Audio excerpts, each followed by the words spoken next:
všichni, vítám z dnešního videa. V dnešním videu vám tady řeknu, jaký videa budou vycházet, jaký čas budou vycházet a v jaký dny budou vycházet. Tak, poprvé vám teď první řeknu, že moje videa budou převážně třeba vlogy a tak, ale hodlám dělat i videa s mým králíčkem Bobem a příští video bude pestek, takže mi na můj Instagram, kde vám tady teď hodím,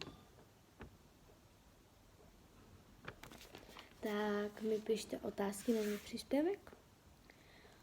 No a videa budou vycházet tak ve 4 vždycky a shorts asi každý den. Vlastně videa budou vycházet různě, takže asi tak, ale vždycky budou vycházet ve 4 odpoledne.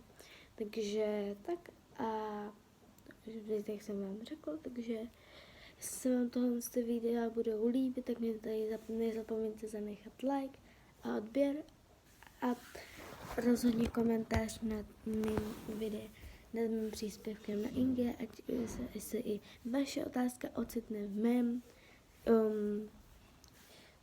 mém videu. Tak ahoj!